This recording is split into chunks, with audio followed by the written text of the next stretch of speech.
Ya los extrañaba. Las extrañaba. Bueno, el día de hoy vamos a tocar dos temas, además del detector de mentiras.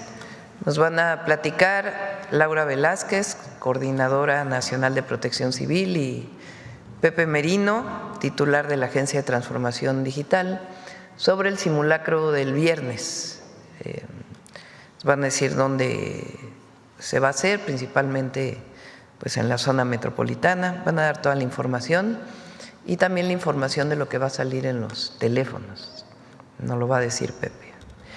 Después está Rocío Mejía, o más bien primero es Rocío Mejía, ¿verdad? Así quedamos.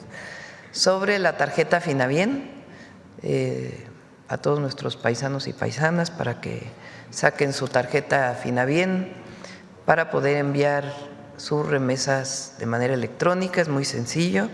Nos va a decir cómo vamos y algunas otras facilidades que ya vienen en su aplicación. Y finalmente, al cerrar la conferencia, el detector de mentiras. Entonces vamos primero Rocío y luego el simulacro. Ahí está Jorge también. Muchas gracias, buenos días a todas, a todos. Con su permiso, Presidenta, vamos a presentar hoy el tema de la mejor opción para el envío de las remesas familiares y también la campaña que traemos de Protege tu Patrimonio. La que sigue, por favor. Recordarles que en la página finabien.gov.mx pueden ustedes solicitar la tarjeta tanto desde Estados Unidos como aquí en México. Máximo en unos 10 días reciben su tarjeta en su domicilio. Y en Estados Unidos, como saben, también se puede solicitar no solo por correo, sino si acuden a los 53 consulados. Una ventaja de ir al consulado es que les entregan las dos tarjetas, la tarjeta Finabien México y Finabien Estados Unidos.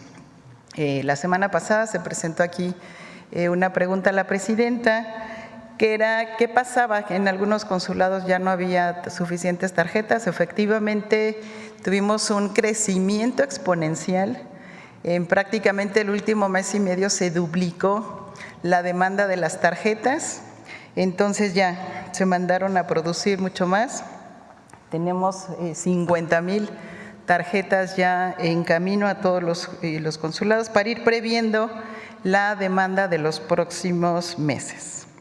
También se preguntó si afectaba el envío por correo a Estados Unidos de estas tarjetas y como bien mencionó la presidenta la vez pasada, no afecta la imposición a los envíos por paquetería.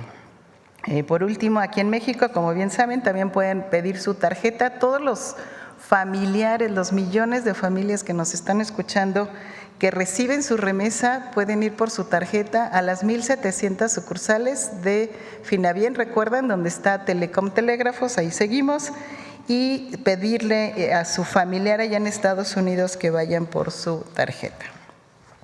En la que sigue, por favor. Recordarles cómo envían la remesa. Es muy importante que cuando vayan al consulado también les pidan que les ayuden a bajar la aplicación y si no, directamente en nuestra página están los tutoriales. Es muy relevante que con la tarjeta inmediatamente bajen su aplicación, hagan su registro y para irle haciendo depósitos a la tarjeta es también importante que le pidan al empleador, por ejemplo, allá en Estados Unidos, que les transfiera directo a la tarjeta, en vez de que les esté pagando en efectivo o en cheque, que les transfiera directo a su cuenta de la tarjeta. Le ponen en la función manda dinero, eligen el destinatario, cuánto van a mandar y en segundos tienen su dinero, el familiar aquí en México. También la que sigue, por favor, pues recordar. Presentó el director de Profeco, Iván Escalante, la semana pasada que Finabien sigue entre los primeros 5 lugares como la mejor opción para envío de las remesas. Estamos de hecho en primer lugar, no solamente por la baja comisión, 2.99, que como bien saben se disminuyó a ese monto, sino además por el tipo de cambio. Traemos un tipo de cambio el más competitivo de todas las demás remesadoras y, por ejemplo, si mandan $400, que es el promedio según Banco de México y también nuestras estadísticas, Si mandan $400, reciben 7,638 pesos aquí. Eso es muy relevante porque si lo comparan con RIA, que es aquí la remesadora que está dando menos, pues solamente, tienen ya 364 pesos más en cada envío de estos $400.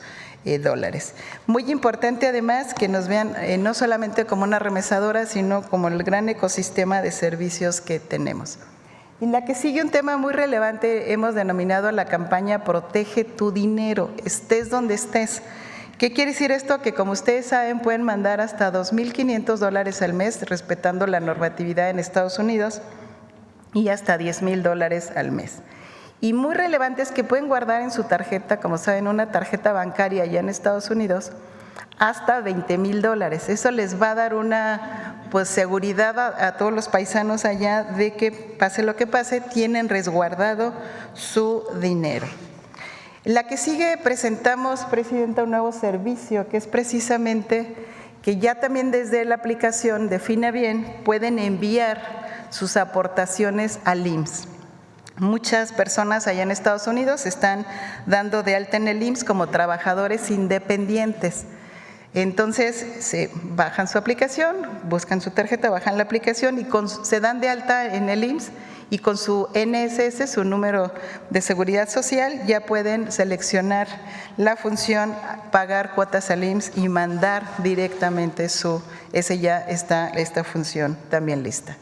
Y para terminar, decirles que, pues sí, como mencionamos, se duplicó la tarjeta a raíz del 18 de julio, cuando la Presidenta presenta acá esta gran alternativa.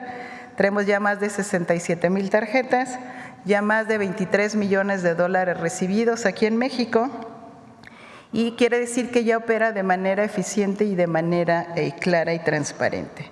Y también saben que de México les están mandando a familiares allá en Estados Unidos. Ya tenemos también más de 32 millones de pesos que también a través de las tarjetas mandan familiares de aquí, seguramente para apoyar en algún momento a su familiar en Estados Unidos. Aquí tenemos los medios aquí se ven los crecimientos y los medios de contacto en la última. Y para la próxima esperemos poderles presentar con más calma. También tenemos en Finabien la mejor opción, la mejor alternativa para enviar remesas a Centroamérica, América Latina y el Caribe. Eso se los presentaremos, tienen que ir a las sucursales de Finabien y desde ahí mandar o recibir su remesa a Haití, a Honduras, a Colombia, a todos los países de América Latina. Pues es todo. Muchísimas gracias. Gracias, Presidente. Voy a ver aquí que desde el otro día estaba. Buenos días, Presidenta. José Manuel Fuentes, de Capital 21, Corazón de la Capital. Sobre el tema de protección civil, preguntarle, Presidenta, ¿cuál sería la reflexión que haría usted, y también me gustaría la de la Coordinadora de Protección Civil, pues a 40 años del sismo del 85, ¿qué es lo que se tiene que aumentar en medidas preventivas? ¿Cuál sería su reflexión o también lo que se ha avanzado en materia de protección civil? Hay muchos avances desde 1985. Uno es las normas de construcción, particularmente en la Ciudad de México, y para poder construir un edificio pues hay normas muy importantes que hacen más resistente la edificación para no tener problemas ante sismos de cierta magnitud. Segundo, pues todo el sistema de alerta sísmica viene desde ahí.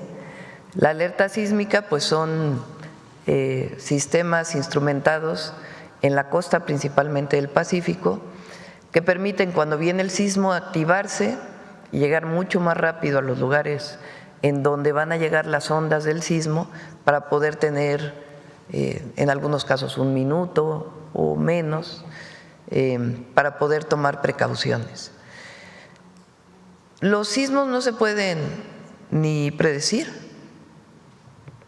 En el caso de los huracanes, por ejemplo, sí hay un sistema de alertamiento porque estás viendo dónde viene una tormenta tropical, un ciclón, en fin, algún fenómeno meteorológico. si hay sistemas de alertamiento, porque estás viendo cómo va avanzando. Entonces puedes decir, dentro de 3 días va a llegar a tal costa, o por lo menos la probabilidad de que llegue a tal costa es alta. En el caso de los sismos, no. La ciencia todavía no permite que sepamos cuándo va a haber un sismo, no es algo predecible. Entonces, ¿qué tenemos que hacer frente a los sismos? Porque una buena parte de nuestro país vive en zona en donde hay sismos, donde se sienten los sismos, pues es todas las acciones preventivas. ¿Qué tenemos que hacer en nuestro hogar frente a un sismo? ¿Qué tenemos que hacer cuando suena la alerta? Entonces, todo ese sistema, hoy existen coordinaciones de protección civil en todo el país, en los municipios, eso es por ley, en los municipios, en los estados y a nivel nacional, que permite pues tener un sistema de prevención.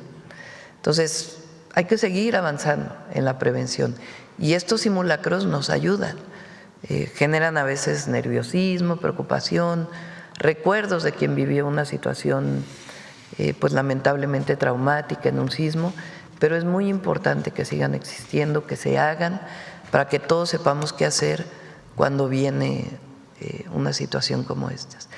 Lo de los celulares es muy importante, porque el nivel de penetración del celular, o sea, la cantidad de personas que tenemos un celular, ya es muy alta en nuestro país, incluso en zonas rurales. Entonces, a lo mejor no tienes una alarma cerca de tu casa o no sonó la alarma del sistema estatal, pero sí tienes el celular en donde te alertan para que puedas tomar todas las precauciones. Entonces, hay mucho avance y hay que seguir trabajando en ello.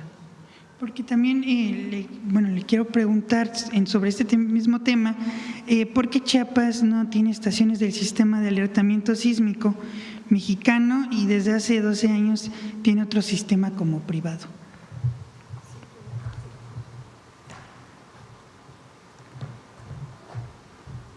Particularmente el estado de Chiapas tiene un propio sistema de alertamiento que ya estamos viendo cómo se va a sumar a todo el sistema nacional. Esta es una de las tareas que tenemos ya programadas para lo que resta del año y asimismo también sumar el estado de Jalisco. Se trata de reforzar todos los estados que se encuentran en el Pacífico y Chiapas, su propio alertamiento, sumarlo también a la red nacional. Muchas gracias, secretaria. Coordinadora, perdón. También preguntarle, presidenta, en otro tema, ¿cuál va a ser su gira de este próximo fin de semana? Y también preguntarle cómo le ha ido con esta rendición de cuentas en las demás entidades federativas. Pues ha sido muy importante. Hablamos de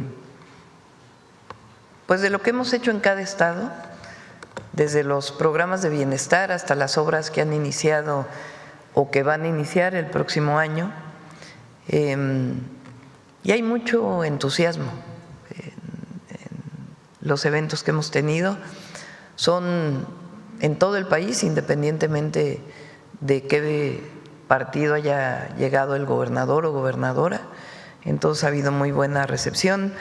Este fin de semana, el viernes nos vamos a ir después del simulacro, vamos a Chilpancingo, Guerrero y a Oaxaca. El sábado vamos a estar en Tapachula, en Villahermosa y en Campeche, y el domingo en Mérida y en Cancún, Quintana Roo. Esa es la gira de este fin de semana. Por otro lado, también le quiero preguntar sobre las nuevas arengas que usted incluyó en el grito de independencia, sobre todo porque reivindica pues a las heroínas que pues prácticamente pues con el transcurso de la historia no se hacía. Preguntarle sobre estas nuevas arengas, presidenta. Pues, fíjense, cuando yo estudié en la primaria, solamente Josefa Ortiz de Domínguez, la corregidora, era parte de lo que nos enseñaban como la independencia, solamente era una mujer. Y en los siguientes periodos de la historia no había mujeres, que parecía que solamente había habido héroes y que no había habido mujeres en la historia de México que hubieran tenido un papel importante o preponderante en las luchas o en las gestas heroicas, históricas de nuestro país. Parte de ser la primera mujer presidenta pues tiene que ver con recuperar y reconocer a las mujeres en la historia de México. ¿Por qué es tan importante? Primero, habría que preguntarse por qué no se mencionaban, por qué no se reconocía a las heroínas. Pues era una visión pues muy masculina, muy machista de la historia. Segundo, ¿qué implicaba para una niña el que solamente se mencionara a los héroes?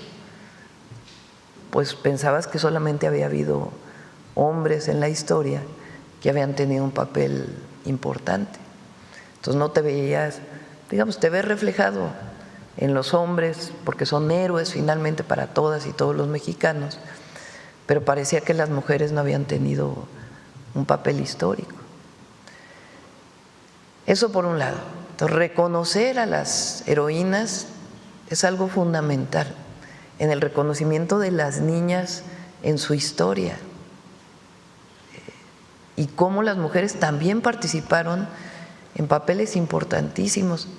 Imagínense Gertrudis Bocanegra, una mujer hija de españoles que decide participar en el movimiento de independencia. Ella pasaba información, la descubre el virreinato, la detiene, la tortura y le pide que dé toda la información sobre los insurgentes. Y ella no la da y es fusilada en la Plaza de Pátzcuaro. Díganme ustedes si no es una heroína digna de reconocer. O una Leona Vicario, la primera periodista, mujer, reconocida. O la capitana Manuela Molina, que por cierto en Wikipedia sale como Manuela Medina. Estuvimos haciendo varias investigaciones, Noemí tal vez lo platique mañana, que es Manuela Molina, Molina Medina, Manuela Molina Medina. Ella es una mujer indígena porque Gertrudis Bocanegra, Josefa Ortiz, Leona Vicario, ellas sabían leer y escribir. La capitana no, era una mujer indígena que trabajó como trabajadora del hogar y ella escucha del movimiento de independencia y decide dejarlo todo y acompañar a Morelos. Y se vuelve capitana, la nombran en Apatzingán capitana, es decir, dirigente de una tropa. Es algo extraordinario. Después la hieren en una batalla, finalmente ve consumada la independencia y después fallece. Pero pues imagínense siglo XIX, principios del siglo XIX, lo que representó para esas mujeres. Entonces es muy importante reconocer a las heroínas. Después a las heroínas anónimas, a los héroes anónimos también. Pero las heroínas anónimas no solamente son las que a lo mejor participaron directamente en la lucha, sino las que cuidaron a sus familias mientras a lo mejor sus esposos, sus compañeros participaban en las gestas heroicas. La otra es, ¿por qué no de Domínguez? Pues porque las mujeres no somos de nadie. Había esta idea de que pasabas de ser hija de a esposa de. Entonces, claro que yo amo a mi marido, lo quiero mucho, pero no soy de él, yo soy yo y él es él. Y así las mujeres. Entonces, eso no quiere decir que renuncies a ser madre, esposa y que ames a tu familia, pero no le perteneces a nadie. Y el de es un sentido de pertenecer a otra persona, porque es cualquiera que sea. Eso yo me lo pregunté desde que mi madre firmaba como de niña, pues me preguntaba por qué mi mamá firma de Sheinbaum, ¿no? ¿Por qué no firma con sus apellidos? Entonces, por eso es la reivindicación de la mujer. Josefa Ortiz Telles Girón, más allá de que haya estado casada con el corregidor. Y ella además la recordamos por los taconazos que da cuando, así no lo cuentan en la historia, ¿no? Es como Benito Juárez. Si ustedes le preguntan a los niños, bueno, voy a acabar con la corregidora y luego me voy con Benito Juárez. Entonces, la corregidora, lo que nos enseñaron en la escuela es que dio un taconazo y con eso avisó a quienes estaban planeando ya la independencia, que ya los habían descubierto y que tenían que hacerlo antes de ser detenidos. Pero en realidad Josefa Ortiz dedicó toda su vida y estuvo presa, después liberada, siguió luchando por la independencia. Esa parte de su vida no nos la cuentan, solamente como si hubiera informado, porque lo escuchó, que iban a apresar a quienes iban a gritar la independencia, entre ellos el cura Miguel Hidalgo y Costilla. Y ella tiene una historia de lucha de toda su vida, incluso por encima de la de su esposo. Entonces es muy importante para las mujeres, pero al mismo tiempo en el grito de independencia pues había que reivindicar a nuestras hermanas y hermanos migrantes que hoy no la están pasando bien, de manera muy injusta, y también a la dignidad del pueblo de México y también a la libertad, porque la libertad no es una demanda histórica de la derecha, no. Esa viene de la gesta heroica de nuestro pueblo, y la democracia también, y la igualdad también. Entonces, pues pensé en todo eso para dar el grito. Ahora, de Benito Juárez, lo recordé porque en la escuela nos enseñan que Benito Juárez viene de Guelatao, que de niño salió de su casa muy temprano porque quería estudiar, que llega a casa de su tío, después conoce a la familia Maza y de ahí se nos borra la historia. ¿Qué hizo después Benito Juárez? ¿Quién sabe? Todos recordamos el niño que salió de Guelatao, entre otras cosas porque quieren que se olvide la reforma, la Constitución del 57, muchos conservadores que no quieren que eso se recuerde, lo que significó la propia vida de Juárez o la invasión francesa y la lucha contra la invasión francesa. Entonces se enseña poco qué hizo Juárez como presidente, pero sí que era un niño, que es importante, pero es en realidad su historia. Hoy sale un artículo de Aguilar Camín reivindicando a Iturbide y al terrible Miguel Hidalgo, que era un guerrero que lo único que quería era muerte. Se les olvida que antes de llegar a la Ciudad de México tomó una decisión muy valiente de no tomar la Ciudad de México por la cantidad de muertes que iban a hacer, cuando ya tenía prácticamente todo listo. Por eso se llama el tren El Insurgente, en rememoranza por las Tres Cruces. Entonces, Iturbide que venía del realismo, viene el acuerdo con Vicente Guerrero del famoso abrazo de Acatempan, pero cuando llega al poder Iturbide se corona como emperador y ahora quieren reivindicar a Iturbide, cuando Iturbide en realidad al mero final luchó contra el ejército de la Nueva España, pero él era parte de eso, más allá de lo que pudo significar para la entrada del ejército trigarante. Pero en realidad hay que recordar que Iturbide llegó y se puso la corona de emperador, y quienes habían luchado por la independencia dijeron no luchamos tanto tiempo por la independencia para acabar siendo un imperio, no, queremos la democracia, y es cuando sale la Constitución de 1824. Esa parte de la historia es la que reivindicamos con el humanismo mexicano. Es decir, tanto los pueblos originarios, que es el otro gran cimiento, como los más de 200 años de independencia. Y esos héroes y heroínas, muchos que no conocemos sus nombres, que hacen del país que somos hoy. Entonces hay quien recuerda la invasión francesa como lo mejor, o hay quien imita a los que fueron a buscar a Maximiliano, como lo dije ayer en el discurso, porque están buscando la injerencia extranjera, porque no tienen ninguna, ya prácticamente, apoyo popular en nuestro país, entonces lo buscan afuera. Y hay algunos que siguen buscando afuera el apoyo hacia su pensamiento. Y no, el pueblo de México hoy tiene conciencia de su fuerza y de su historia. Y eso es lo que le da una enorme dignidad y poder. Muchas gracias, presidenta. A ver, vamos. Por acá la compañera que no había. Gracias, presidenta. Buenos días. Olga Ojeda Lajut, corresponsal de Diario del Istmo, Imagen de Veracruz, del Corporativo Imagen del Golfo.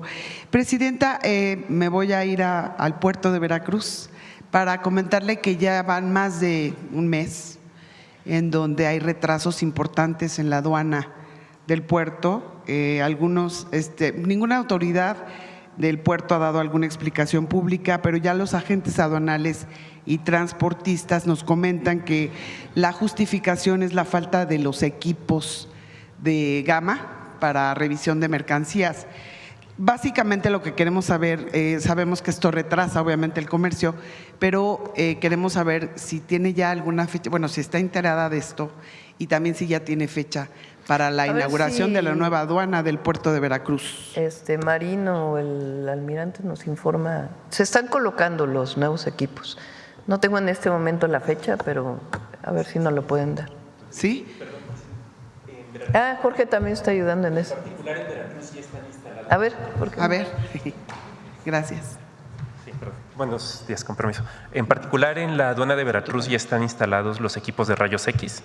Ya están listos para su operación. Lo que falta es inaugurar la nueva aduana, que se está trabajando en adaptar la obra civil. Falta ahí un pararrayos que se está terminando de instalar y se terminará de instalar este mes para que se pueda inaugurar. ¿Tienen una fecha aproximada? Finales de este mes estará listo ese pararrayos, es para proteger justamente estos equipos, ya que en el puerto de Veracruz, como sabes, hay tormentas sí, eléctricas. Es lo único que falta para echarlos a andar y poder inaugurar la nueva aduana. Sin embargo, ahorita no vemos nosotros encolamiento. Lo que sí ha pasado es que hay cierre de puerto en ciertas fechas recientes por las tormentas, lo cual es totalmente normal, pero no hemos visto hasta el momento un encolamiento más allá del que provoca cuando se tiene que cerrar el puerto y cuando se vuelve a abrir, efectivamente se encola, pero porque había ya mucha mercancía parada previamente.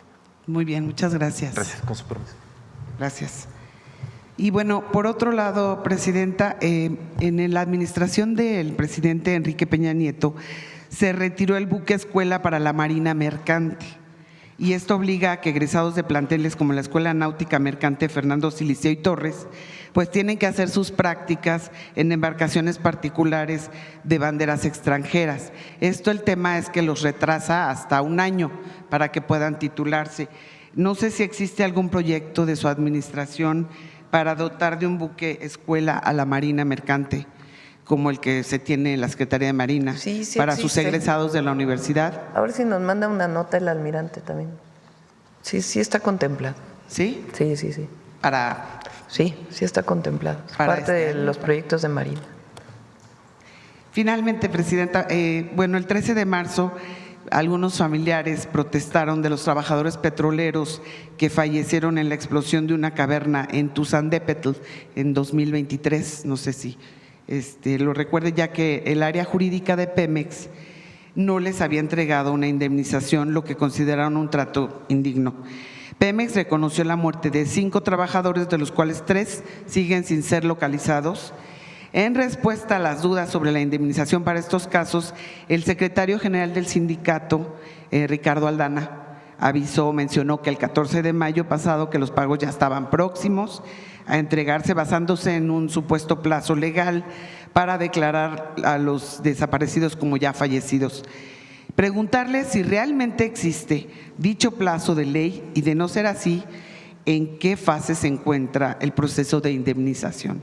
Le pedimos a Pemex también que nos dé una nota sobre el tema. Hoy mismo a ver si lo informan. ¿Sí? Sí. Muchas gracias, presidenta. A ver, vamos a ver quién anda por acá atrás. A ver, vamos. ¿Quién no ha preguntado? A ver, recientemente, por acá, por acá. Híjole, todos han preguntado, todas han preguntado. Ya por acá. A ver, Carlos, aquí del Heraldo, y luego vamos allá atrás. Buenos días a todas y todos. Carlos preguntas. Navarro de Heraldo Media Group. Presidenta, después del grito del desfile militar, ¿qué lección considera usted que le deja a los niños y a las niñas principalmente el ver a una mujer encabezando estos actos tan importantes en México? Es un símbolo muy importante, por eso,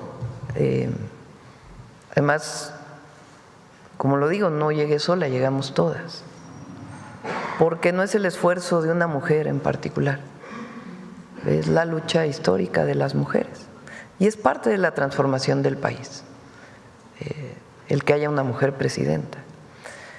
Y se vuelve normal, no se vuelve raro. Hoy hay, ¿cuántas gobernadoras están gobernando? 13 gobernadoras. Espero que en el 27 sean 16, la mitad. Ya es normal, pues, que tengas una gobernadora, ya no es raro. Entonces, para las niñas y para los niños, no es exclusivo de las niñas, pues es que las mujeres participan en la vida pública igual que los hombres. Y eso es muy importante, muy importante. El que haya una presidenta, pues se vuelve que, bueno, pues las mujeres también podemos ser presidentas, no está negado para nosotras. Entonces es un símbolo muy importante. Eso tiene que ir acompañado, evidentemente, de políticas que influyan en que no haya violencia contra las mujeres, que haya cierre en la brecha salarial y todo lo que llamamos el sistema de cuidados. El que las mujeres tengamos, y así lo deseamos, oportunidad de salir a trabajar porque hay un espacio donde podemos dejar a nuestras hijas y nuestros hijos seguros, o que las mujeres que normalmente somos las que cuidamos tengamos la oportunidad de tener el apoyo del Estado para poder no ser una obligación, sino en todo caso una elección. ¿Qué papel tendrán las maestras y los maestros en este caso cuando algunas generaciones crecimos con el Josefa Ortiz de Domínguez y ahora es Josefa Ortiz Telles Girón, presidenta? ¿Qué papel deben de tener las y los maestros en las nuevas generaciones para permear pues esto? Ha cambiado mucho, ¿no? La verdad, de cuando yo estudié a la fecha han cambiado muchas cosas. Y ya el ver a las mujeres de una manera distinta, que no tiene que ver con el sexo débil. Cuando yo estudié, pues era así, el sexo débil. Imagínense ya catalogarte como sexo débil desde que eres niña. Entonces, pues es parte de ir generando una conciencia colectiva de que somos iguales, de que no hay diferencia. Obviamente nosotras tenemos nuestras propias características, nosotros damos a luz, nosotros tenemos los hijos. Y por eso es igualdad sustantiva, porque tiene que haber ciertos derechos para las mujeres en particular. Pero se comienza a ver de una manera distinta. Y eso son cambios culturales muy importantes. Presidenta, en otro tema, ¿cómo llega México a las consultas públicas del TEMEC? El secretario de Economía, Marcelo Ebrard, informó que ya iniciaron estas consultas públicas. ¿Cómo se llegan a estas consultas, presidenta? Bueno, es una noticia muy importante que Estados Unidos haya publicado ya las consultas del tratado. Hay, como siempre decimos, mucha comunicación, coordinación. Sabíamos que ya venía esta comunicación por parte del gobierno de Estados Unidos y nos pusimos de acuerdo para poder emitir al mismo tiempo los 3 países. Es por ley, no es algo que se invente en este momento de que tiene que haber consultas. El Tratado Comercial México-Estados Unidos-Canadá es una ley para los 3 países. Lo aprueba el Senado en los 3 países. Entonces, está establecido en la firma del tratado que en estas fechas tenía que abrirse la convocatoria a la consulta para la revisión del TEMEC, que comienza el próximo año. Entonces es muy importante y ahora pues abrimos a temas laborales, a temas obviamente que están hoy en puerta, que es, o más que en puerta, que están decididos por el gobierno de Estados Unidos de manera unilateral, que es el tema de los aranceles. Pero hay cuestiones de revisión importante que se tienen que hacer. Entonces se abre esta consulta por internet y también con mesas presenciales. Y ya el secretario Ebrard ayer sacó un video, sale hoy publicado en el Diario Oficial y vamos a seguir informando de cómo se da esto. En nuestro caso fue 60 días, Estados Unidos lo plantea en 90 días y nosotros lo podemos extender 30 días más. ¿Cuándo se prevé que se sienten a la mesa a discutir la revisión del TEMEC, presidente? Próximo año, pero hay comunicación permanente, ahora hay mesas de trabajo permanentes. Y justo mañana se estará reuniendo con el primer ministro. Sí, mañana viene el primer ministro Carney, lo vamos a recibir aquí en Palacio Nacional, vamos a tener una reunión, viene con una parte de su gabinete, nosotros también una parte del gabinete, nos vamos a reunir juntos y después vamos a dar una conferencia de prensa y después vamos a tener reunión con empresarios canadienses y empresarios mexicanos. México ha abogado en varias ocasiones por la participación de Canadá en este tratado comercial. ¿Mañana estarán abordando temas del TEMEC, presidenta? Sí, pero también de la relación bilateral, obviamente del tratado comercial, pero también el comercio directo entre Canadá y México y algunas cuestiones de inversiones económicas y otros temas. Por ejemplo, hay visas especiales de trabajo de mexicanos que se van a Canadá y algunos otros temas importantes. Presidenta, ¿qué objetivos tiene la reforma a la ley de amparo que se está proponiendo? Mañana va a venir, el viernes. El viernes vienen Ernestina Godoy, consejera jurídica, y el exministro Saldívar, el ministro Saldívar, para poder explicar cuáles son las características de todas las leyes que se enviaron, algunas antes y ahora la ley de amparo, para poder cumplir con la reforma al Poder Judicial. Se garantiza el derecho que tenemos como ciudadanos al amparo frente a actos de autoridad, sobre todo se disminuyen tiempos y características de cuando hay una sentencia firme de la Corte. Ahora, por ejemplo, puede haber una sentencia firme de la Corte, pero una persona se puede volver a amparar en la ejecución de la sentencia. Bueno, entonces, si ya fueron 20 años de juicio, ya hay una sentencia de la Corte, ¿cómo después te puedes amparar varias veces, una vez teniendo una sentencia firme de la Corte? Entonces, temas de ese tipo se ven en la iniciativa que enviamos y sobre todo la reducción de tiempos, hacer de la ley, de la aplicación de la ley de nuestro sistema judicial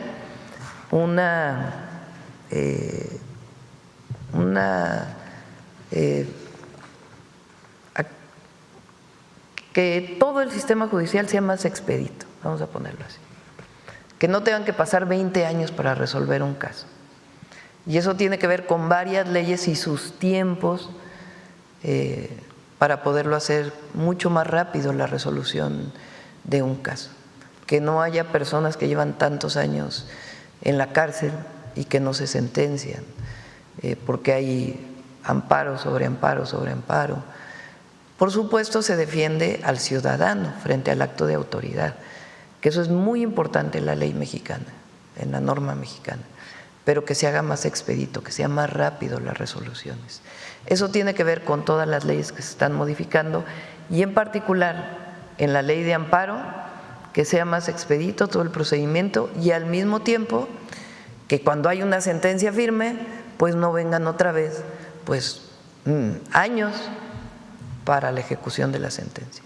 Y por último, retomando el tema del TEMEC, esta propuesta esta iniciativa del tema de propiedad industrial, ¿tiene que ver con el TEMEC, Presidenta, que se envió al Legislativo? Es hacer más ágil el registro de patentes, esencialmente eso, hacer mucho más ágil el registro de patentes. En otros países una patente puede tardar 1 año, aquí se puede tardar 3, 4 años.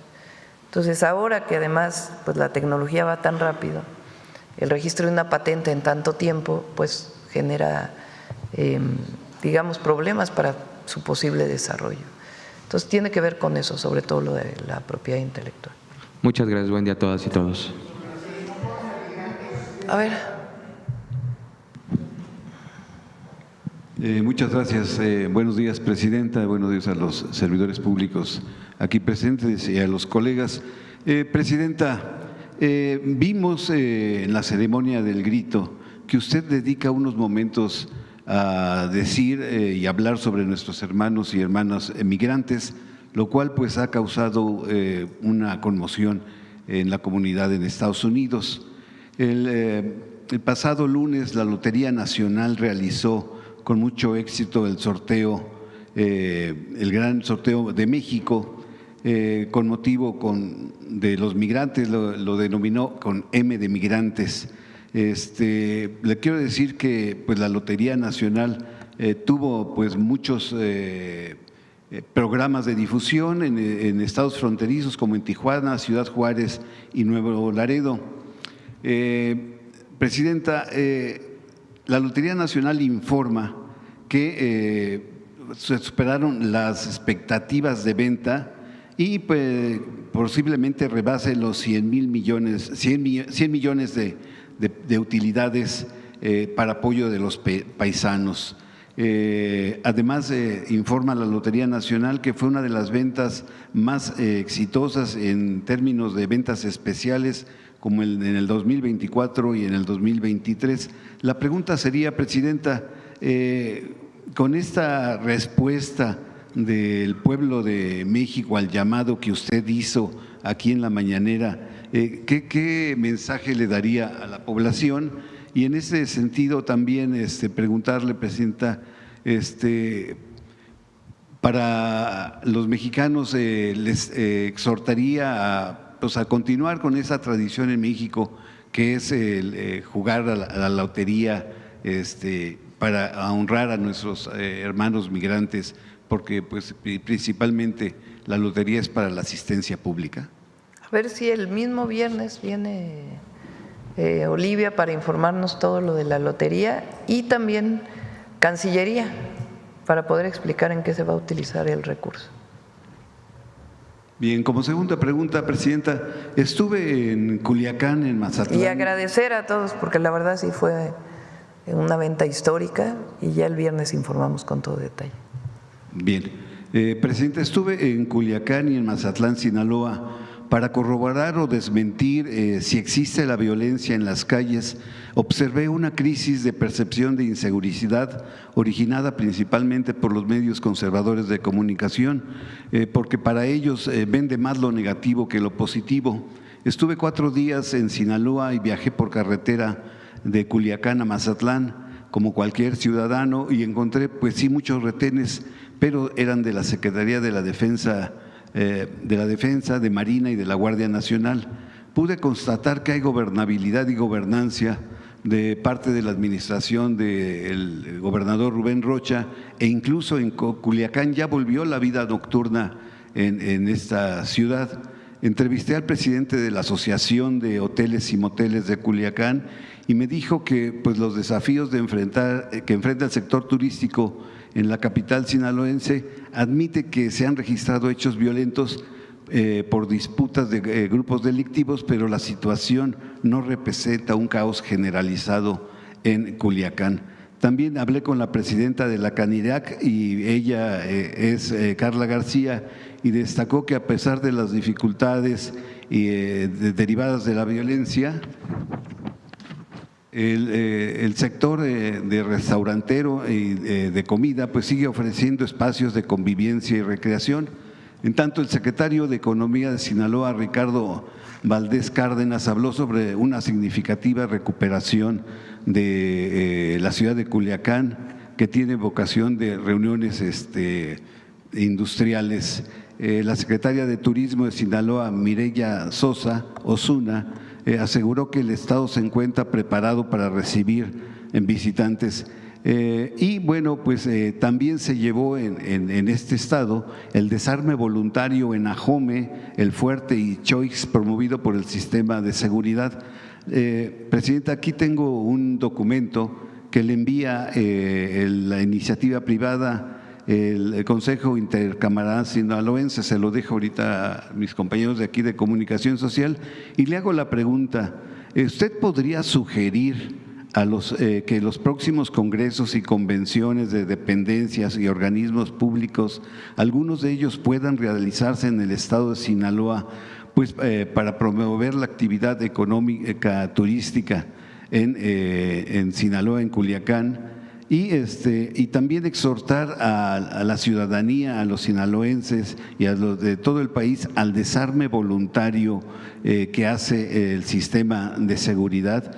Y finalmente, usted también haría un exhorto pues a los medios de comunicación tradicionales, pues para no seguir difundiendo más notas negativas, porque pues eso afecta pues a nuestra economía y a los estados y a nuestro país.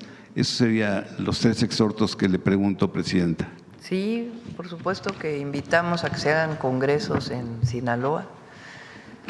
Tuvo un periodo difícil Sinaloa, poco a poco se está retomando la seguridad. Hubo un periodo no solamente de homicidios, sino también robo de vehículo que subió, y poco a poco se está retomando. Hay muchas fuerzas federales en Sinaloa: Guardia Nacional, Secretaría de Seguridad y Protección Ciudadana, Marina. Nunca se ha interrumpido la llegada de cruceros a Mazatlán, y hay condiciones para poder vacacionar en Sinaloa. Y es una presencia muy grande para proteger a la ciudadanía, y van bajando los delitos. Y hay comunicación con todos los empresarios, con todos. Hay algunos que tienen más interés político que en realidad lo que está ocurriendo. Pero siempre vamos a atender a Sinaloa, siempre. Presidenta, como segunda pregunta, a unos días de haber iniciado formalmente los trabajos del periodo ordinario de sesiones del Poder Legislativo, recordarle a los jóvenes que durante el sexenio de José López Portillo, que fue de 1976 a 82, fue realizada la reforma donde se instaura la figura de plurinominales. Un sexenio más tarde, en el de Miguel de la Madrid, de 1982 a 1988, pasa de 100 a 200 diputados que los conocemos pluris. Con cifras que pude obtener del año 2019, el erario público paga a través de nuestros impuestos a esos 200 diputados plurinominales la cantidad de 310.919.600 pesos brutos mensuales. El costo neto por dieta, es decir, por el salario, asciende a 252.900.200 pesos al año. El 2 de agosto usted anuncia la creación de la Comisión Electoral. Han transcurrido 45 días. Por ello le pregunto, Presidenta, con la reforma electoral y la nueva Comisión Presidencial para la Reforma Electoral, dicen los comentócratas como José Cárdenas que se pretende desaparecer a los órganos electorales y someter al Poder Ejecutivo. ¿Es cierto esta consideración de este comentócrata? Falso. Así, mentira. Primero, no hay propuesta todavía Apenas inician las mesas de trabajo aquí en la Ciudad de México, en la Secretaría de Gobernación. Después se van a ir a distintas entidades de la República, ya lo va a presentar aquí tanto Rosa Isela como Pablo Gómez, de cómo va a ser el proceso. De nuestra parte, yo lo he dicho, el INE mantiene su autonomía, padrón electoral, lista nominal, todo sigue perteneciendo a los ciudadanos, porque en realidad pertenece a los ciudadanos, pero es una atribución del Instituto Nacional Electoral. Dos, queremos que no se gaste tanto dinero en la elección, ni en los partidos políticos. No es necesario para garantizar la democracia que se destinen tantos recursos. Tercero, no estamos de acuerdo con tantos plurinominales. Los plurinominales, la representación proporcional surgió de la representación de las minorías.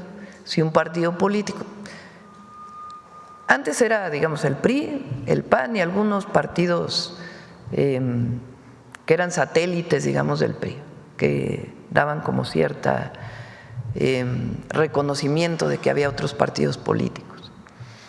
Con Echeverría viene lo que se llamó la apertura democrática, después de la represión del 68, del 71, y luego viene la primera reforma política en efecto con López Portillo y Reyes Heroles. Un día podemos platicar sobre todo ello. Pero después comienzan a aumentar los plurinominales para todos los partidos políticos, para todos, incluso para las mayorías.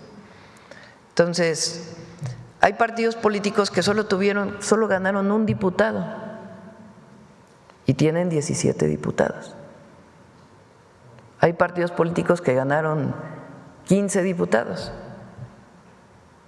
A ver si tienes hay una tabla del INE de cuántos diputados ganan cada partido político en el 24 y cuántos tiene por lista de representación proporcional.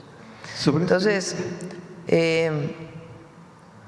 y además la gente no está de acuerdo en que haya tantos plurinominales. Entonces no quiere decir desaparecer la representación de las minorías, ni mucho menos, pero sí revisar por qué tienen que ser tantos diputados.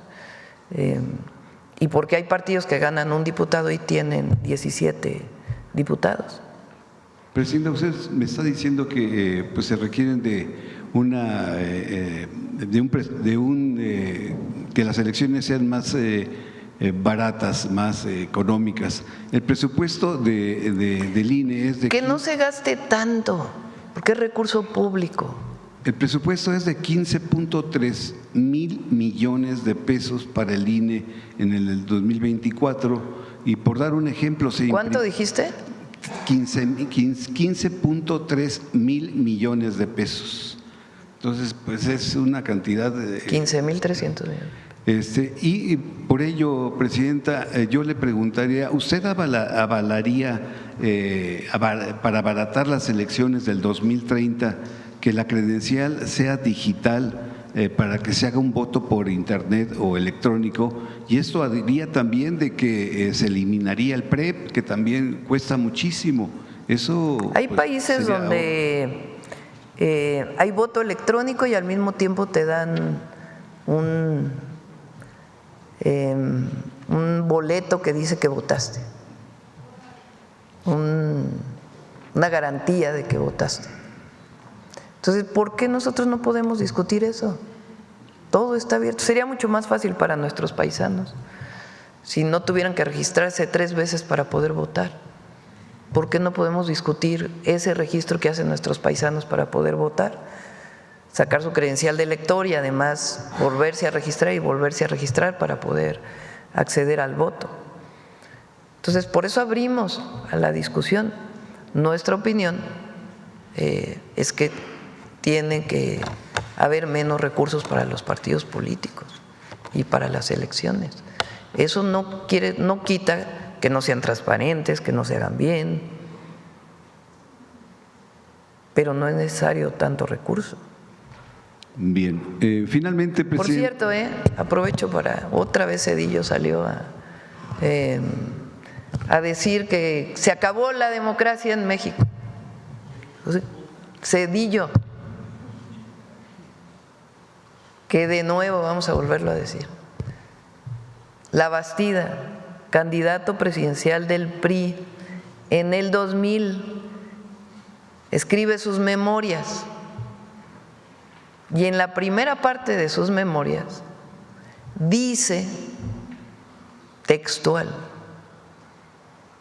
que la única manera que él puede explicar que no recibió apoyo en la elección es porque Zedillo pactó con Estados Unidos que entrara el PAN en el 2000.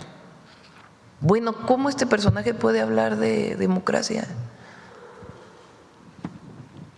¿O cómo puede hablar de democracia cuando rescató de manera muy corrupta con el FOBAPROA a bancos, empresarios, sin que hubiera transparencia de ese proceso, y a los deudores los dejó en la calle, a la gente? ¿Qué tan democrático es eso? O cuando él decide acabar con la Corte que estaba antes y nombrar a los nuevos ministros de la Corte, él, porque él mandó las ternas y el Senado las aprobó, pero a petición de él. O sea, él decide quién iba a ser la Corte, él. O sea, imagínense la contradicción y la casi ironía de lo que está diciendo. Entonces, claro, ¿el país es distinto? Sí, por fortuna. ¿Quién lo decidió? El pueblo. Finalmente, Presidenta, compartirle que en este espacio de comunicación circular, los últimos días de la administración del expresidente Andrés Manuel López Obrador, yo le presenté aquí mi proyecto de tesis. Ahora me permito informarle que el pasado 12 de septiembre tuve mi examen profesional en mi Escuela de Periodismo Carlos Septín García y alcancé el grado de maestro.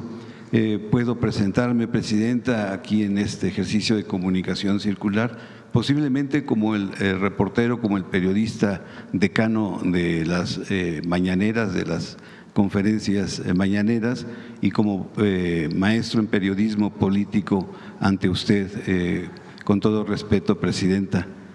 Por ello, y finalmente le pido… Felicidades por el título, además. Gracias. Por ello, le pido que me acepte un ejemplar de mi tesis y le dejo otro para ver si me pudiera usted escribir o poner algo en ella. Muy bien. Gracias. Aquí ¿se la dejo? Seguimos. Sí, se la das al compañero y ahorita. Muchas gracias. Gracias. Felicidades. Bueno, vamos, ¿quién más? A ver, aquí y luego acá atrás. Y Muy luego buenos días. Alma allá atrás y luego acá. A ver si nos da tiempo. Muy buenos días, Presidenta. Vicente Serrano, conductor de Sin Censura TV. Hace unos minutos hablaba de los paisanos y paisanas y percibí un tanto de pesar, corríjame si estoy equivocado, por la situación que están viviendo. Yo quiero preguntarle qué le han informado sobre la situación en Chicago, en donde la situación ya está que arde. Aquí hemos advertido, le he mencionado, que continúan las tácticas intimidatorias en estas redadas con agentes o presuntos agentes enmascarados. Y yo advertía que esto podía salirse de control. Desafortunadamente hay un caso del paisano Silverio Villegas González, que en paz descanse. No ha quedado claro qué fue lo que ocurrió, pero fue ultimado a balazos por parte de los agentes que intentaban arrestarlo. Deja huérfanos a 2 niños y quiero saber qué le han dicho. Quiero reconocer también a la cónsul general de México en Chicago, Reina Torres, que en una entrevista con mi compañero, amigo periodista Toño Ruiz, hablaba de que se están siguiendo los procesos para que quede establecido qué fue lo que ocurrió. Pero este es solamente uno de otros casos. Antonio también este fin de semana ha documentado un caso que me parece perverso, de agentes que detuvieron a una familia que iba al desfile de la Villita, así se le conoce al barrio allá, el desfile más importante del medio oeste de Estados Unidos para la comunidad mexicana, y arrestaron a los padres, pero dejaron a 2 menores de edad en el automóvil en plena calle.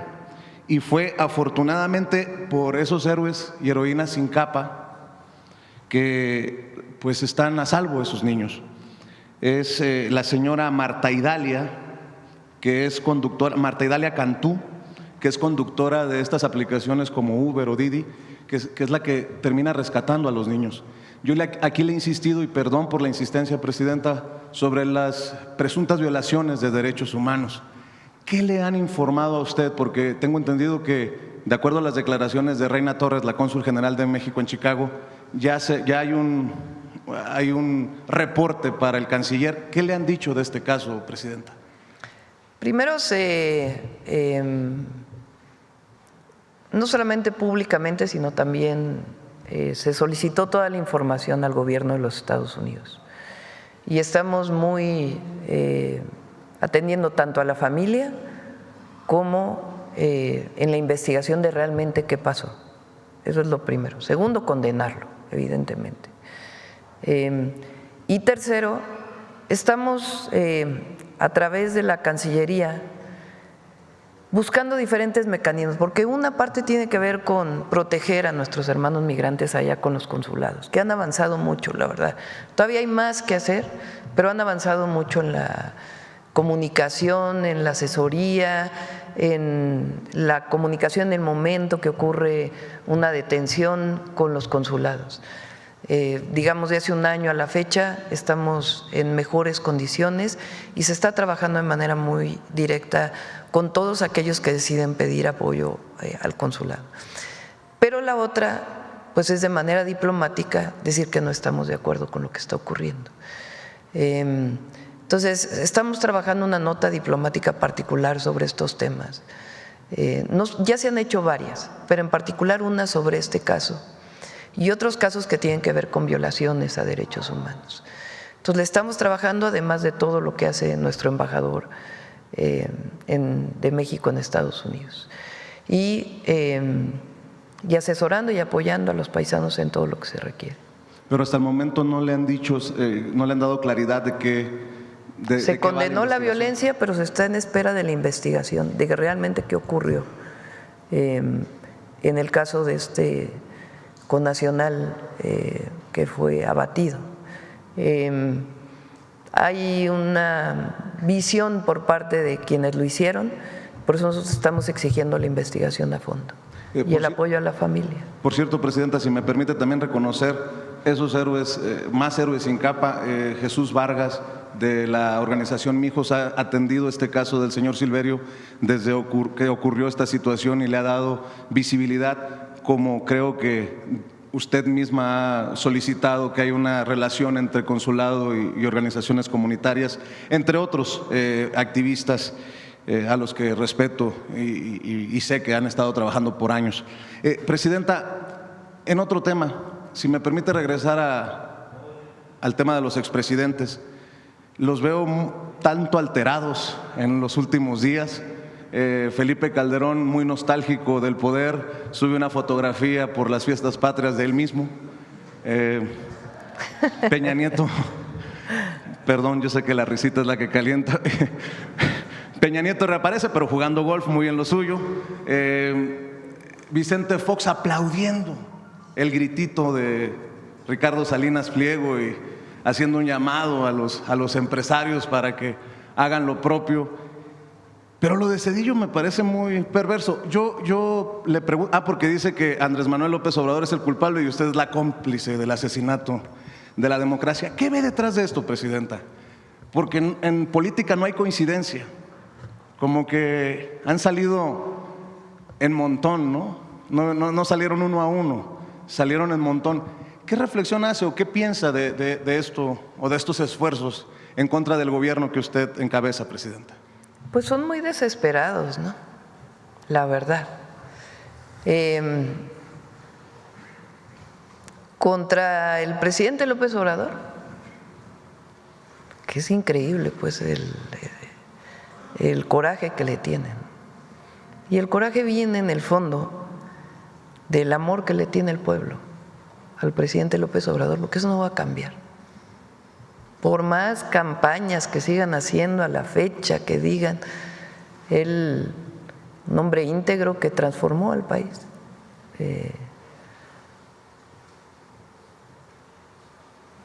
Todo lo que se hizo en 6 años, eso no va a cambiar en la historia de la gente y en el cariño. Entonces buscan que si una cosa, que si otra, que si otra, que si otra. Loret de Mola dedicado a, en cuerpo y alma a decir mentiras. Por cierto, hace 3 días, ¿no?, reconoció que dijo otra mentira. Ya no le quedó de otra más que decir, no, la verdad sí mentí. Otro montaje, hice otro montaje, así. Vamos avanzando. Y ahora, o sea, es muy grande el apoyo popular a la transformación, muy grande. Y tiene que ver con que la gente se da cuenta del cambio y está de acuerdo, así de sencillo. 13.5 millones de mexicanas y mexicanos salieron de la pobreza. 13.5 en 6 años. Se redistribuyó la riqueza. Claro, hay algunos que no lo soportan, pues ellos quisieran seguir teniendo los privilegios de antes y se victimizan y quieren usar políticamente esto. Ahí está ahora Mexicanos por la Corrupción, en la fotografía, ¿no?, con Salinas Pliego. O sea, ya pasaron de Claudio X González a un nuevo exponente. Ahora, fíjense, todo por no pagar impuestos. Pues imagínense qué piensa el pueblo de México, porque todos tienen derecho a postularse a la presidencia, ¿no? Eso, somos un país libre. Pero ¿qué piensa un mexicano o una mexicana de un empresario que se quiere postular a la presidencia porque no quiere pagar impuestos? Pues solito, ¿no? Y luego un expresidente que llevó al país a la guerra contra el narco, con su secretario de Seguridad preso en Estados Unidos, subiendo una foto de él mismo en el grito de independencia. O el caso de Zedillo, expresidente, que dice murió la democracia. Cuando, ¿qué dijo de el fraude electoral del 88 que le tocó a él? Porque se benefició en su momento de ser parte del gabinete de Salinas, aunque después se hayan separado. O las matanzas, presidente. O las matanzas, la represión. Entonces, hay que señalar, porque el derecho de réplica siempre es importante y el debate político es parte consustancial de la democracia. Y qué bueno que exista y que no tiene nada de malo, pues, que opinen, qué bueno que opinan. El asunto es qué dicen y qué sustento tienen. Están enojados porque la Corte ahora la elige el pueblo. Imagínense, pues ese es su enojo. La gente elige a la Corte, al Poder Judicial, y dicen que no hay democracia. ¿Cómo? A ver, ahora sí que barajéenmela más despacio, porque ¿cómo es eso? ¿Cómo si el pueblo decide al Poder Judicial, eso significa que no hay democracia? ¿O cómo si hoy cualquiera puede hablar mal de la presidenta? Cualquiera. A ver si eso ocurría igual en el sexenio de Zedillo o en el de Calderón, que a muchos periodistas los callaron. Entonces, no tiene sustento su pensamiento, más que en regresar a los privilegios. Y la verdad,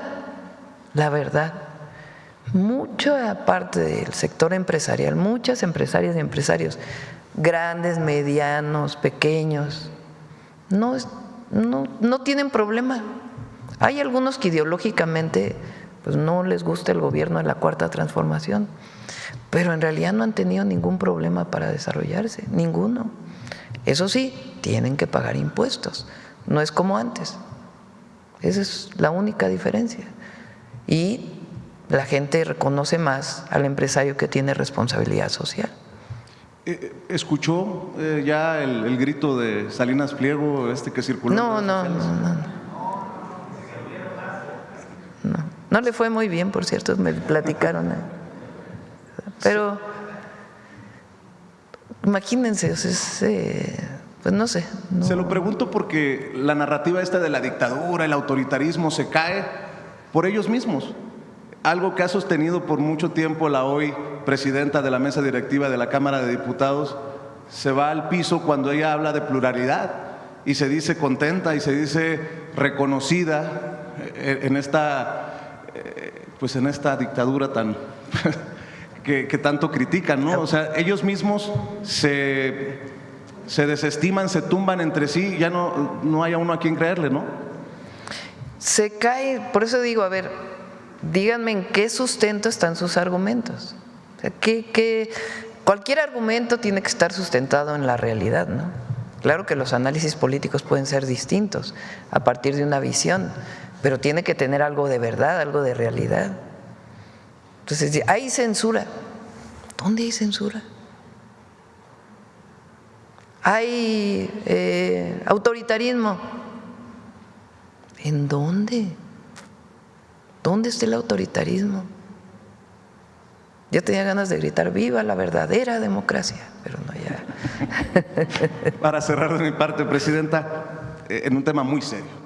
Después de su discurso histórico como la primera comandanta suprema en encabezar el desfile cívico-militar de ayer, el almirante secretario también pronunció un discurso poderosísimo, que creo que también va contra todo lo que se ha dicho de colusión con el crimen, de un gobierno corrupto.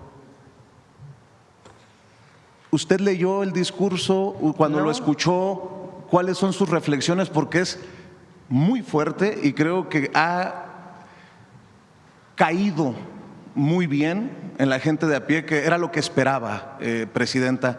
Para cerrar, si me permite pedirle sus opiniones, sus reflexiones. Sí, tienen que saber que cuando habla un cadete, en algún evento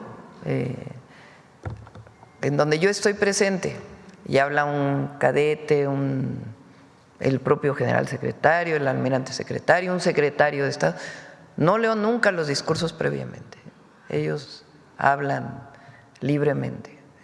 Ni cuando vamos a las asambleas en los estados que le toca hablar a algún secretario o secretaria o algún participante de algún programa de bienestar que participa en el evento, a nadie se le pide previamente su escrito para ver qué van a decir. Incluso solamente se les orienta para que no sea muy largo, para que no… Eso es todo. Pero incluso cuando se lleva más tiempo también se les permite seguir participando en los eventos. Si alguien en el público quiere decir algo, incluso a veces lo he invitado a subir, o sea, no hay ninguna orientación. En este caso de la Marina, yo creo que primero el almirante es un hombre muy íntegro, valiente e íntegro, yo lo describiría de esa manera. También el general secretario es un hombre íntegro, valiente, los dos muy patriotas. Así son las Fuerzas Armadas en México. En el caso de la Marina es muy importante que quizá explicarlo muy claramente, que estas detenciones vienen de una investigación que inicia en marzo de este año, a partir de un buque que llega a Tampico. O sea, ahí es donde la propia Marina, como lo dijo él, y otros, aduanas, etcétera, se dan cuenta y levantan la denuncia.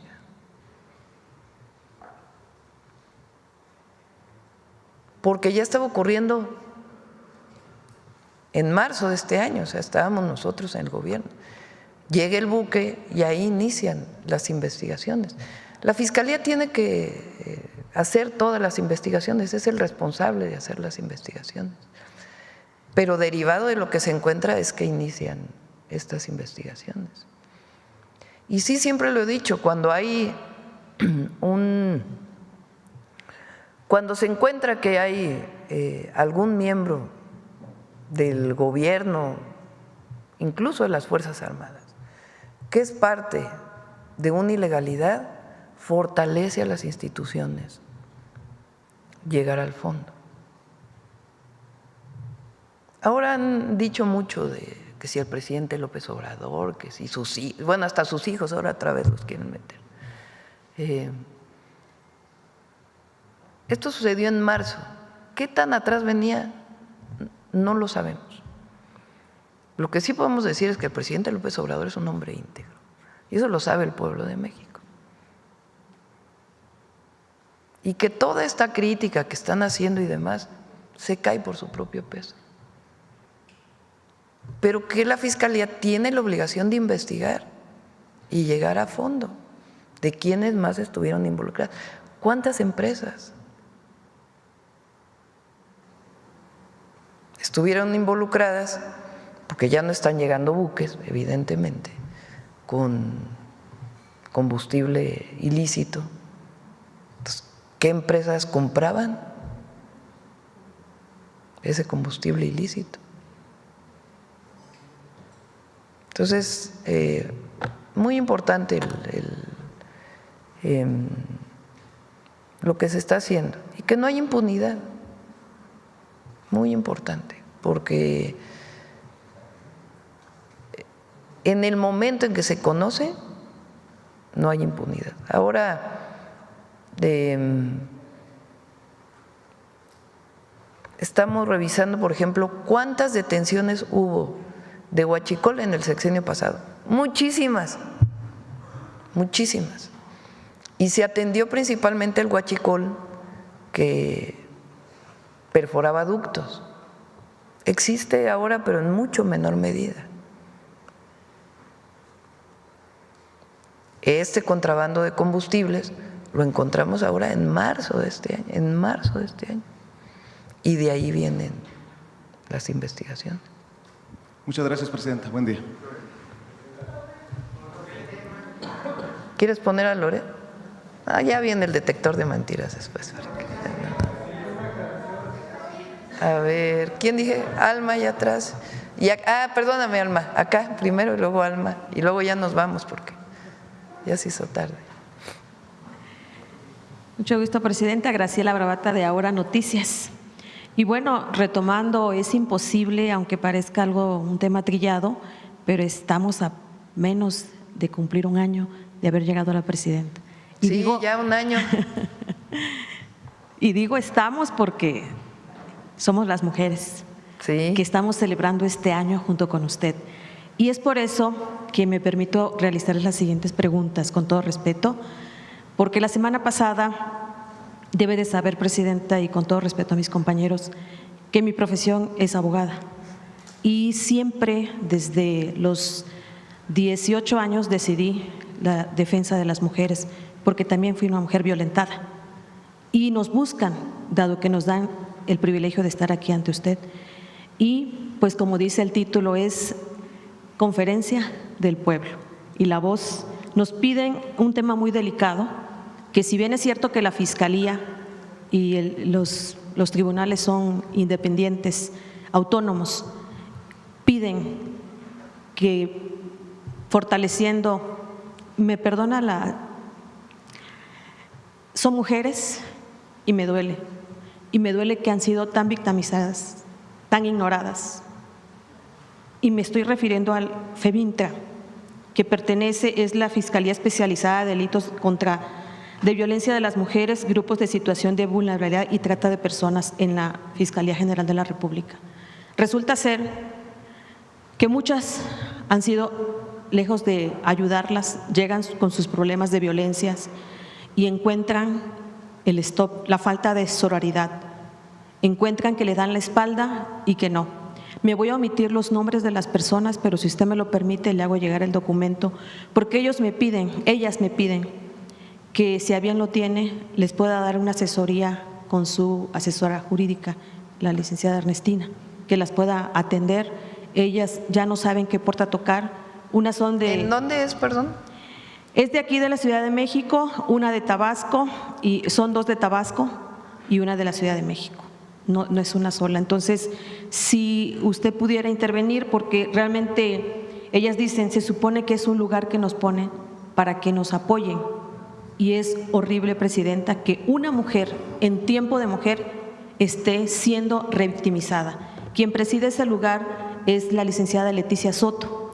Pero así como en ese tenor de la Fiscalía de FEBINTRA, hay otros también en temas de derechos humanos. Y pudiera yo llevarme toda la mañana aquí, por eso me voy a permitir solamente hacerle estas 2 preguntas, porque sí me gustaría que se le tome en consideración, sobre todo en el caso de Tabasco, las denuncias sobre violaciones de derechos humanos a las que las víctimas pues presuntamente han sido invisibilizadas por la Comisión de Género del Tribunal Federal de la Justicia Administrativa. Y se señala que la titular de dicha comisión es la magistrada Magda Zulema Morris Gutiérrez, esposa de Rafael Macedo de la Concha. Estas 2 personas en 2 áreas distintas están haciendo que las mujeres hoy no podamos celebrar a como queremos, que es tiempo de mujeres. Otro caso también de Tabasco es una persona que tiene en Jalisco su denuncia, fue por ley vicaria, el marido la golpeó, ellos son oftalmólogos, ellos vinieron aquí a Presidencia la semana pasada y ella sufre porque ahorita una juez de Jalisco le dio la libertad a esta persona que ya estaba preso y teme por su vida. Son muchos casos, Presidenta, pero es el tema central, son las mujeres.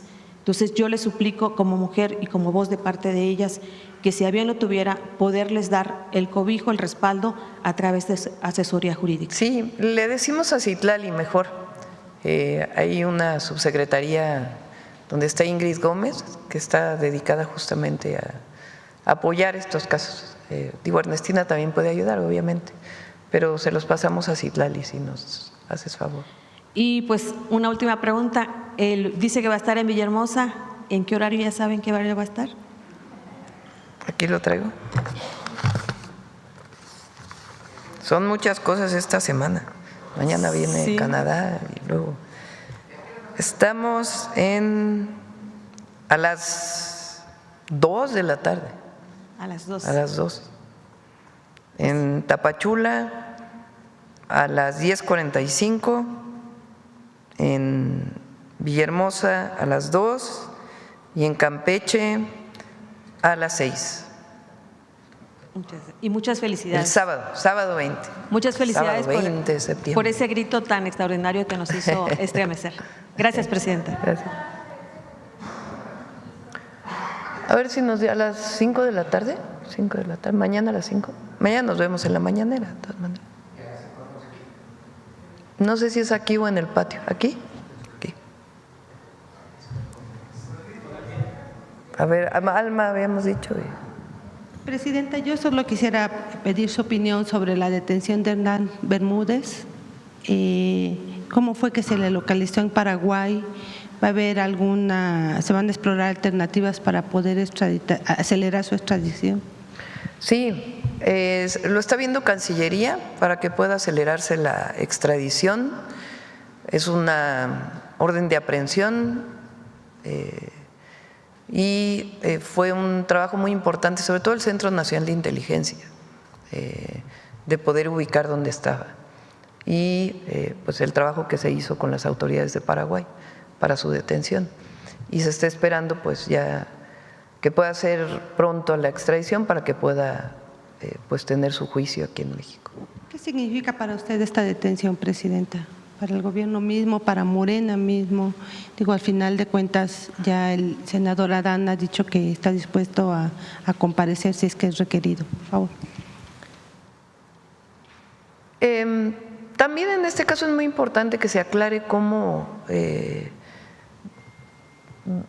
lo voy a poner de esta manera, cómo esta persona se fue descomponiendo y cuándo fue que se le retira de ser secretario de Seguridad en Tabasco y cómo él a partir de ahí pues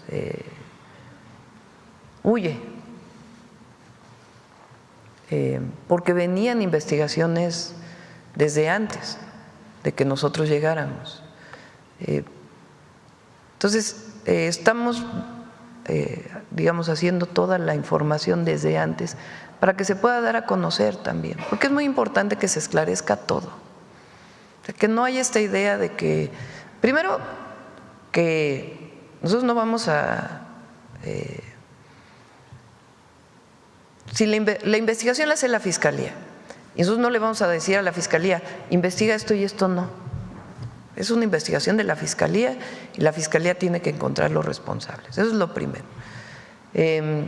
Segundo, el senador Adán Augusto, que cuando fue gobernador fue su secretario de Seguridad, él está dispuesto a declarar todo lo que sea necesario. Ya lo dijo públicamente y también lo ha manifestado a la propia Fiscalía General de la República y a la Fiscalía de Tabasco. Eso es lo segundo.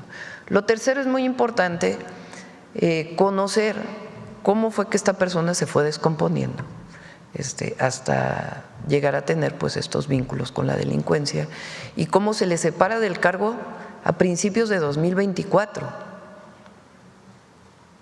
Y ya la investigación se hace por la Fiscalía de Tabasco cuando se dan cuenta pues que esta persona sigue involucrada como generador de violencia en el estado de Tabasco, vinculado con diferentes delitos. Él ahí huye y dado que tiene una orden de aprehensión, pues se siguen todas las investigaciones. La idea es que venga aquí y que aquí declare y que se esclarezca todo, pero lo importante es la cero impunidad. Eso es muy importante. No importa si fue secretario de Seguridad de un gobernador que fue de Morena, cero impunidad. Y que la Fiscalía haga las investigaciones que tiene que hacer y ante el pueblo de México informar todo lo que se tenga que informar, que no se esconda absolutamente nada. Me criticaron mucho por el compañero del Universal, que por cierto si tuve ahí alguna… si se sintió ofendido o algo así, le pido disculpas. En realidad es importante también que haya en cualquier, pienso yo, periodista, reportero, autoridad, también respeto por las familias cuando hay una situación de la muerte de una persona. Entonces, en ese sentido yo me refería, pero las investigaciones, que se investigue lo que se tenga que investigar, nadie va a tapar absolutamente nada. Y que la gente sepa cómo fue que este personaje se fue descomponiendo, en qué momento saben que está vinculado con un grupo delictivo y cuándo se hace la investigación y la orden de aprehensión. Y ahora que regrese, pues que declare lo que tengan que declarar. ¿Sus operaciones serían exclusivamente en Tabasco? ¿Ustedes le han informado a usted que haya sido también en otros estados? Lo tiene que informar eso o la Fiscalía o el Gabinete de Seguridad. Sí. Son parte no tiene que ver con su declaración, son parte de los relevos que hace Secretaría de la Defensa en función tanto de la actuación de un elemento como cada determinado tiempo relevan a los generales o a quien esté de responsable en una región o zona militar y normalmente lo que hacen es cambiarlos de zona. No tiene que ver con eso. No. Si no hubiera sido de inmediato, imagínense. Entonces no tiene que ver con su declaración. No tengo en este momento la información, pero con gusto se las damos. Presidenta, por otro lado, quisiera pedirle, con el primer ministro de Canadá buscará afianzar alguna alianza ante las decisiones que ha tomado Estados Unidos, ahorita que hablaba usted sobre estos aranceles decididos de manera unilateral por el gobierno de Trump. Más que eso, la idea de lo que hemos platicado, cuando lo vi en Canadá, en la reunión del G7, cuando vino una parte de su gabinete, lo que hemos platicado es cómo fortalecer el comercio México-Canadá como parte del tratado comercial. Evidentemente queremos mantener el TEMEC y afortunadamente pues se abren ya las mesas de trabajo relacionadas con su revisión. Entonces los 3 países queremos mantener el tratado comercial México, Estados Unidos y Canadá, pero queremos fortalecer el comercio con Canadá, tanto las exportaciones de México a Canadá como de Canadá hacia México en ciertos sectores, y al mismo tiempo las inversiones en México en distintas áreas de la economía. Siempre, por ejemplo, lo menciono siempre en el tema de la minería canadiense, pues tiene que cumplir con todas las normas ambientales, que no necesariamente los han cumplido. Y por último, Presidenta, finalizó el pacto Delta-Aeroméxico. ¿Esto qué impacto puede tener? Sí, ellos dicen que tiene que ver con la decisión que tomó el gobierno de México con enviar, son 4 puntos los que establece el Departamento de Transporte. A todos los puntos se les contestó muy claramente. En el caso en donde dicen que en el Aeropuerto Internacional de la Ciudad de México tiene más porcentaje, digamos, de los vuelos o de los slots que se llama Aeroméxico Delta o esta asociación frente a otras aerolíneas, se dijo, bueno, se puede revisar y si es necesario se abren más espacios de decisiones o de acciones que estaban previamente establecidas. En el caso que sostienen de que haber enviado la carga al Aeropuerto Internacional Felipe Ángeles afectó a la aviación estadounidense, eso no es cierto. Tan es así que todas las empresas estadounidenses que están en el AIFA están muy contentos.